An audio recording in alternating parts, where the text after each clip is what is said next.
Moving on now, and over the last several years, the dairy industry has been hit with some hard times.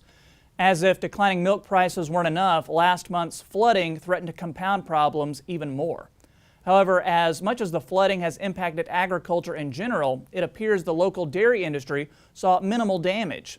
Nebraska Extension educator Kim Clark stopped by to discuss those issues, as well as the latest developments in dairy.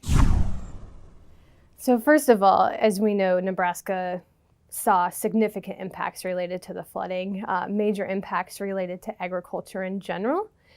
As I visited with producers, thankfully we were minimally impacted. At most, we had to dump a couple tanks of milk, but because of planning, so planning for feed location, where dairies were going to be placed, as dairies were being built years ago, our impact was very minimal with the flooding. So we were pretty prepared.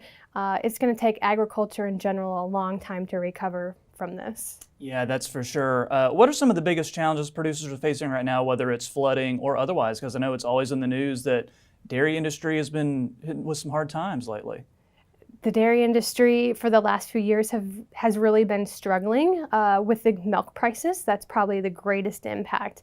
We hit a high about 6 years ago with our milk prices, and ever since then we've seen them decrease. And so trying to recover from those milk prices takes a little bit. And if we look at the economic projections for the end of the year, we should see an increase in milk prices, not enough to help with the producer's bottom line, but they will give a little bit of relief. When you talk to folks throughout the state, what's on the top of their mind as far as their main concerns? So milk prices is a main concern. Labor, finding labor that is skilled and finding labor that will remain on the farm and do their duties as they need to is a major challenge for us as well. Weather is always a challenge. We just finished up with the flooding, so some of the flooding impacts really wet pens, which leads to wet animals needing to provide additional care for them. So those are probably the greatest impacts that we're seeing right now. Have you seen that there's a lot of dairy farmers throughout the state who are leaving the industry? We have had a number of smaller farms leaving the dairy industry, smaller, your 50, 100 cow dairies. Those that are a little bit larger, a couple hundred cows that they're milking, that have financial plans, plan for economics in down the road, they're a little better placed, so we're not seeing as many of those exit as we could have. So as far as the current state of the industry, financial health in the industry, what are the main takeaways? Is it just related to the pricing, you think? I think pricing this year specifically really recovering from the flood. We have a number of fields that lost some nutrition and soil health because of the flooding, so we'll see some impacts there. If you think of dairy farmers, a lot of them grow their own feeds, so the corn and soybeans and corn silage that they feed their animals. And without that soil health and nutrition in the ground, it's going to play an impact for the feeds that we provide our dairy animals. What's some advice that you have for dairy farmers who may be struggling during this time?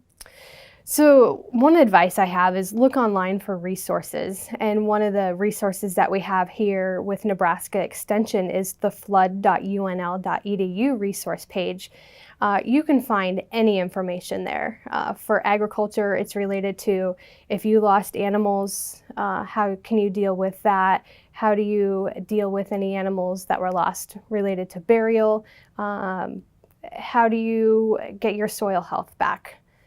So look for the resources on that flood.unl.edu resource page. You'll be able to get most of your questions answered there. All right. And finally, any current research that you're taking part in or that you'd like to share with our viewers?